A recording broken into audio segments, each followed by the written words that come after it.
우리 다 함께 사도신경으로 우리의 신앙을 고백드리시면서 1월 18일 목요일 아침 예배를 우리 하나님 앞에 올려드리겠습니다. 나는 전능하신 아버지 하나님 천지의 창조주를 믿습니다. 나는 그의 유일하신 아들 우리 주 예수 그리스도를 믿습니다.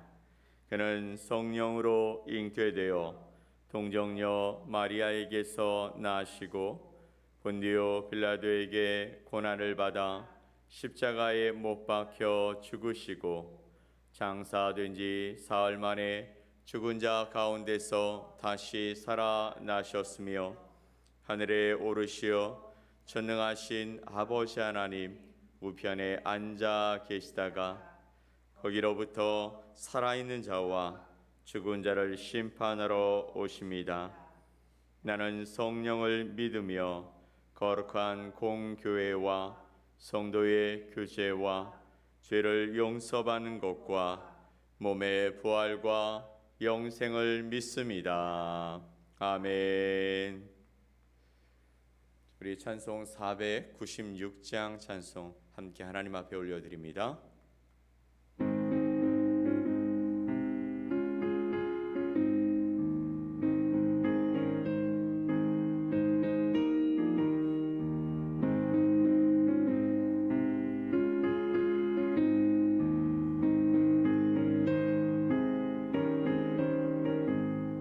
새벽부터 우리 사랑함으로써 저녁까지 시를 뿌려봅시다.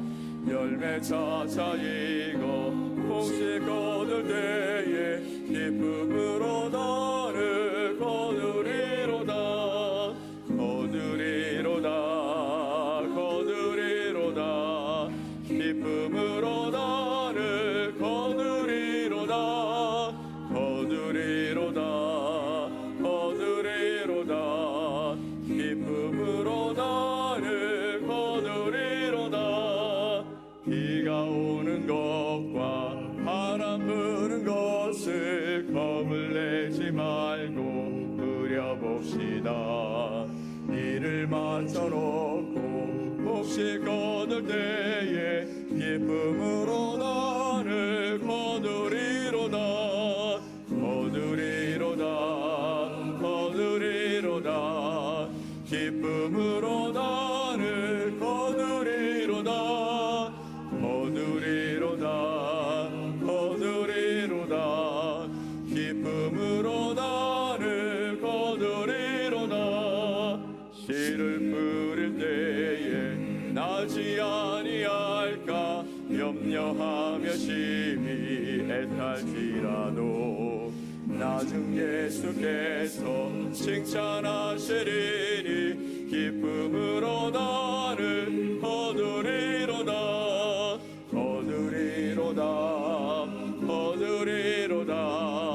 기쁨으로 나를 거두리로다.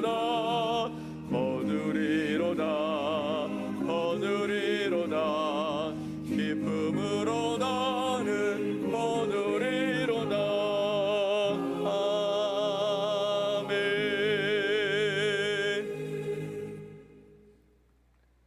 오늘 함께 보실 말씀은 역대하 29장 6절로 11절 말씀입니다.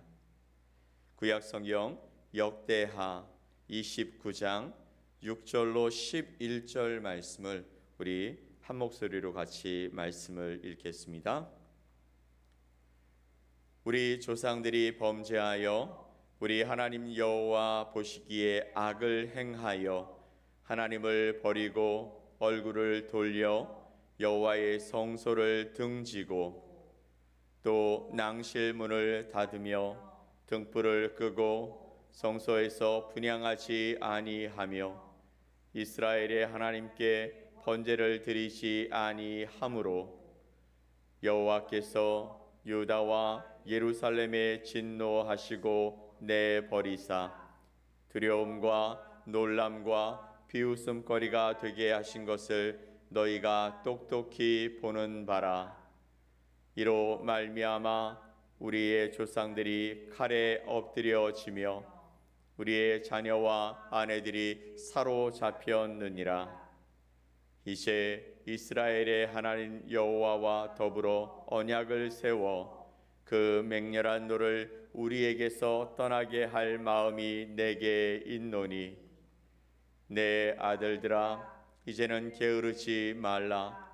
여호와께서 이미 너희를 택하사 그 앞에 서서 수종들어 그를 섬기며 분향하게 하셨느니라. 아멘. 오늘 역대하 29장에 있는 말씀을 통해 게으르지 말라라는 제목으로 여러분과 하나님의 말씀을 나누겠습니다. 게으름을 뜻하는 헬라어가 있는데요, 아케디아라는 단어를 씁니다. 이 말의 뜻을 보면 돌보지 않다, 무책임하다라는 뜻을 가지고 있습니다. 즉 게으름은 헬라어로 돌보지 않다, 무책임하다라는 뜻을 가지고 있다라는 것이죠. 아마 올해 어떤 분의 소망은 게으르지 않고 근면한 삶을 살아가는 것일지도 모르겠습니다. 근면하다라는 것과 그리고 게으르다라는 것은 서로 다른 삶을 살아가게 만들고 또 그 결과 역시 다르게 나타나게 될 것입니다. 무엇이 옳으냐라는 그 관점으로 접근하기보다는 우리가 어떤 태도를 가지고 살아가면 하나님이 기뻐하실 것인가를 생각해 보고 싶은 것입니다. 오늘 본문의 배경이 되는 시기는 히스기야가 왕위에 오를 때라고 말씀하고 있습니다. 새로운 왕이 등장한 것이죠.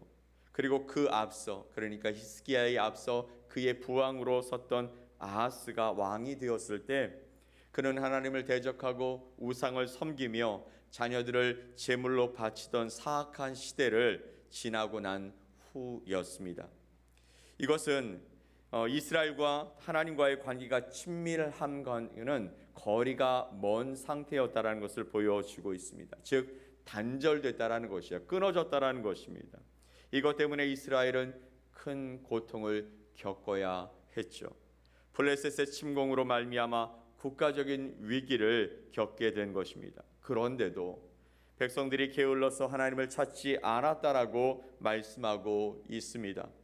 게으른 사람들은요, 전공법을 따라 살아가지 않고 늘 비법, 요령, 지름길 그런 부분들을 찾아가고 있습니다. 힘든 길은 가기 싫고 또 대가를 지불하기도 싫어하기 때문이죠. 많은 사람들이 인생살이에서 비법 또 지름길, 쉬운 길을 찾아가려고 합니다. 그게 힘들지 않거든요. 그게 쉽거든요. 하지만 분명한 것은 바른 길이 아니라면 그 길은 결국 문제가 되는 것을 많이 보게 된다라는 것이죠. 예수님도 말씀하시지 않습니까? 마태복음 7장 13절 말씀에 이렇게 말씀하고 계십니다. 좁은 문으로 들어가라. 멸망으로 인도하는 문은 크고 그 길이 넓어 그리로 들어가는 자가 많고 라고 말씀하십니다. 좁은 문으로 들어가라. 멸망으로 인도하는 문은 크고 또 그 길이 넓어 그리로 들어가는 사람들이 너무 많다라는 것이죠. 크고 넓은 문은 근면하지 않아도 또 그 길을 검증하지 않아도 통과해 갈 수 있는 문 또 길인 것입니다. 많은 사람들이 함께 갑니다. 내 주변에 있는 사람, 내가 아는 사람들도 그 길을 걸어가기 때문에 안전하다고 생각하죠. 그리고 그 길을 쫓아가다가 그 결국 끝에 다른 문이, 다른 결과가 있다는 것을 알게 되는 것이죠. 하지만 좁은 문, 좁은 길은 성실하고 근면하며 또 계속해서 두드리고 검증하는 작업이 필요한 문이고 길인 것입니다. 특별히 여러분, 신앙적인 게으름은 하나님과의 단절을 불러일으키게 되죠. 하나님과 소통하지 않을 때, 하나님과 그 마음을 나누지 않을 때, 하나님께 묻지 않을 때 우리의 신앙은 나태해집니다. 그리고 우리는 영적 분별력을 잃게 되는 것이죠.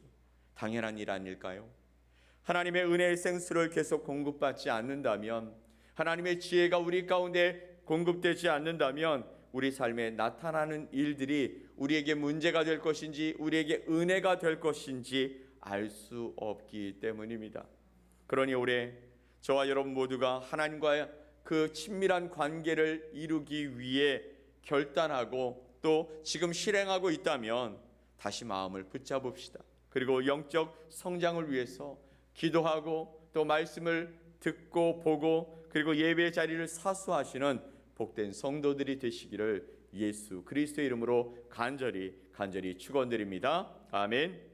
자, 게다가 영적 게으름은 때때로 우리에게 의욕과 활력을 잃어버리게 만들죠. 자신도 모르게 온 몸에 힘이 빠지게 됩니다. 또 무엇을 하고 싶은 마음도 없어져서 늘 늘어지는 상태가 되어지죠. 그때가 바로 하나님과의 소통, 하나님과의 관계의 그 친밀함을 놓친 시기라는 것이죠.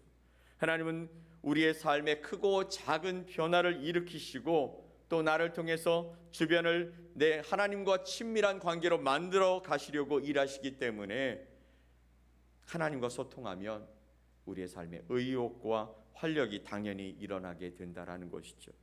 정도의 차이는 있겠지만 분명 자기 자신은 알게 된다라는 것입니다. 그러니 혹시 여러분 삶에 이런 변화, 즉 영적 게으름, 의욕과 활력을 잃어버리게 된다면 여러분 자신을 정비하고 다시 한번 하나님 앞에서 내 삶에 하나님을 향한 게으름을 우리가 이제는 내려놓고 하나님을 향하여 우리의 열심과 열정을 가지고 주님께 나아가게 하옵소서. 기도하는 저와 여러분 되시기를 간절히 소망합니다. 본문 6절로 8절 말씀을 우리 다시 한번 보고 싶습니다. 같이 한번 읽어볼까요? 우리 조상들이 범죄하여 우리 하나님 여호와 보시기에 악을 행하여 하나님을 버리고 얼굴을 돌려 여호와의 성소를 등지고 또 낭실문을 닫으며 등불을 끄고 성소에서 분향하지 아니하며 이스라엘의 하나님께 번제를 드리지 아니하므로 여호와께서 유다와 예루살렘에 진노하시고 내버리사 두려움과 놀람과 비웃음거리가 되게 하신 것을 너희가 똑똑히 보는 바람. 아멘. 하나님보다 우선되는 다른 신을 섬기면서 넓은 문으로 들어선 이스라엘 백성들에게 일어난 일입니다. 그들이 한 첫 번째 일은 하나님 앞에서 악을 행하였다라는 것이죠.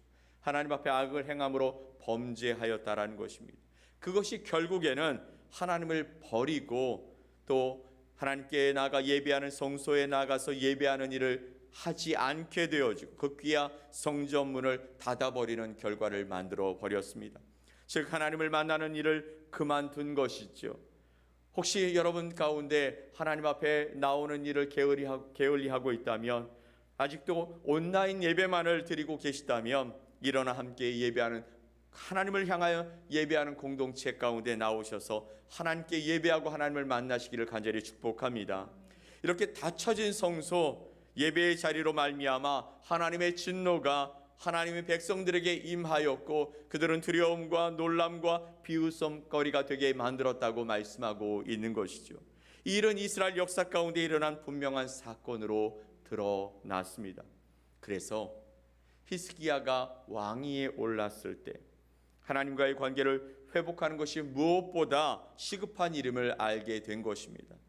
앞에서 이야기한 모든 무책임한 행동들, 즉 영적 게으름은 그의 아버지 아하스의 잘못된 행동들이었던 것입니다. 그래서 히스기야는 왕위에 올라서 제일 먼저 한 일이 바로 자신의 아버지였던 아하스가 닫아버렸던 성전 문을 활짝 열어젖히는 일을 했던 것입니다. 히스기야는 본격적으로 성전을 정화하기 시작합니다. 그래서 그것을 위해 제사장들과 레위인들을 소집했습니다. 영적 개혁의 중심은 역시 지도자들로부터 일어나는 것입니다. 직분이 높다라는 것, 그것은 바로 그만큼 영적 책임도 크다라는 것을 의미하는 것이죠.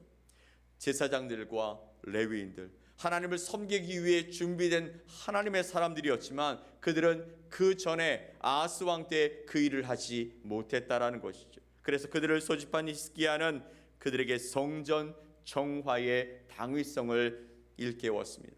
그것이 오늘 읽은 본문의 말씀인 것이죠. 그리고 결론적으로 히스기야는 그들에게 이렇게 말합니다. 이제부터는 게으르지 말자라고 말씀하고 있는 것이죠. 이제부터는 하나님을 섬기는 일에 게으르지 말자라고 말하고 있는 것입니다. 나라의 상태가 이렇게 된 것은 악한 왕 아하스의 책임도 있지만 영적 지도자들인 너희들에게도 책임이 있다라고 말하고 있는 것입니다. 하지만 지금은 누구의 잘잘못을 따질 때가 아니었습니다. 모두 함께 힘을 합하여서 이 사태를 해결해야 했기 때문이죠. 모두 함께 성전을 깨끗하게 하는 일에 동참하고 더 이상 신앙의 자리에서 게으름을 피우며 살아가지 말자. 그래야 이 나라, 이 민족이 다시 살 수 있다라고 히스기야는 외쳤던 것입니다. 오늘날 우리도 이 말씀을 들어야 합니다. 아들들아, 딸들아, 자녀들아, 이제는 더 이상 게으르지 말자. 하나님께서 하나님의 일을 하라고 우리를 선택하셨다. 우리가 하나님이 주신 그 사명을 망각하고 나태하고 적당히 사는 사이에 우리가 살아가는 우리의 가정들, 또 우리의 공동체들, 그리고 나라와 민족이 이토록 영적으로 황폐하게 되었다라는 것입니다. 그러므로 회개하며 또 깨어서 일어나 생명의 빛을 발하고 일어나 다시 손을 잡고 근면함으로 하나님을 섬기는 그 일을 위해 주님 앞으로 나아가자라고 말하고 있는 것입니다. 사랑하는 성도 여러분, 우리의 가정을 위해서, 또 우리의 공동체를 위해서, 또 우리의 나라와 민족을 위해서 다시 한번 일어나 게으르지 말고 영적 각성을 통해 다시 한번 주님 앞에 근면함으로 서는 저와 여러분 되시기를 간절히 소망합니다. 여러분, 게으름의 반대가 무슨 뜻인 줄 아십니까? 근면이라는 단어입니다. 그런데 성경 안에서 근면이라는 단어는 사랑하다라는 말에서 왔다라는 것이죠. 근면이라는 것은 사랑한다라는 것입니다. 즉 나태 게으름은 사랑하지 않는 것이라는 것이죠. 누구를 사랑하지 않는 것입니까? 하나님을 사랑하지 않는 것입니다. 누구를 사랑하지 않는 것입니까? 이웃을 사랑하지 않는 것입니다. 또 누구를 사랑하지 않는 것입니까? 나를 사랑하지 않는 것이라는 것이죠. 그래서 게으르고 의욕 없이 살아가게 된다라는 것이죠. 하나님 앞에서 사랑하지 않기 때문에, 하나님을 사랑하지 않기 때문에 하나님 앞에 나아가지 않고 하나님의 말씀을 듣지 않는 것이며, 또 이웃을 사랑하지 않기 때문에 우리가 가지고 있는 그 힘을 다해서 그들을 섬기지 않는 것이며, 나를 사랑하지 않기 때문에 하나님께 나아가지 않는 것이라고 말씀하고 있는 것입니다. 오늘 우리 심령 안에 이 사랑의 불이 타오르고 있습니까? 이 근면의 불이 타오르고 있습니까? 하나님 향한 우리의 심령이 다시 한번 불일 듯 일어나고 있습니까? 하나님 앞에서 꺼져 있는 우리의 불씨들을 다시 한번 지펴서 2024년 새해 벽두에 하나님 앞에서 우리의 영혼이 다시 한번 주님 앞에 들려지고 하나님 향한 불타는 이 사랑의 마음들이 활활 타올라서 하나님을 위하여 살아가는 저와 여러분 되시기를 간절히 축원드립니다. 하나님이 기뻐하시는 모습으로 올 한 해 주님의 말씀을 듣고 주님께 나아가 기도하고 그 친밀함을 이루어서 주님이 우리에게 주신 사명을 다 감당해가는 저와 여러분 되시기를 예수 그리스도의 이름으로 간절히 축복합니다. 아멘. 우리 함께 기도합시다. 전능하신 여호와 하나님 아버지, 은혜와 사랑을 감사합니다. 오늘도 주님의 거룩한 은혜와 사랑을 통해 우리를 깨우시고 인도하시며, 그래서 주님 앞에 나와 예배할 수 있도록 우리를 불러주심에 감사합니다. 영적으로 게으르지 아니하고 하나님을 향한 우리의 그 사랑이 아버지 하나님 식어지지 아니하고, 아버지 하나님 주님 앞에서 더 부를 때 일어남으로 말미암아 아버지 하나님 주님 앞에 더 가까이 나아가고 주님과 더 친밀해지고 주님의 말씀의 그 사명들을 아버지 이루기 위해 애쓰고 힘쓰며, 내 자녀들아 이제는 게으르지 말자, 내 영혼아 이제는 게으르지 말자 선언하며 주님 앞에서 하나님의 일들을 이루고 하나님의 나라를 만들어가는 귀한 영혼들 되게 하여 주시옵소서. 올 한 해 주님께 맡겨드립니다. 내 영혼 주님 곁에서 주님의 꼴을 먹고 주님의 말씀을 들으며 주님이 주신 힘을 가지고 우리에게 보여주시는 그 길을 쫓아가는 거룩한 삶을 이어갈 수 있도록 도와주시옵소서. 우리의 삶뿐만 아니라 우리의 가정이 그렇게 되어지게 하시고 우리의 공동체가 되어 그렇게 되어지게 하시고 우리가 사랑하는 대한민국과 이 땅이 그렇게 되어질 수 있도록 우리를 사용해 주시옵소서. 믿고 감사드리며 예수 그리스도 이름으로 기도 올리옵나이다. 아멘. 하늘에 계신 우리 아버지여, 이름이 거룩히 여김을 받으시오며 나라가 임하시오며 뜻이 하늘에서 이루어진 것 같이 땅에서도 이루어지이다. 오늘 우리에게 일용할 양식을 주시옵고 우리가 우리에게 죄 지은 자를 사하여 준 것 같이 우리 죄를 사하여 주시옵고 우리를 시험에 들게 하지 마시옵고 다만 악에서 구하시옵소서. 나라와 권세와 영광이 아버지께 영원히 싸움나이다. 아멘.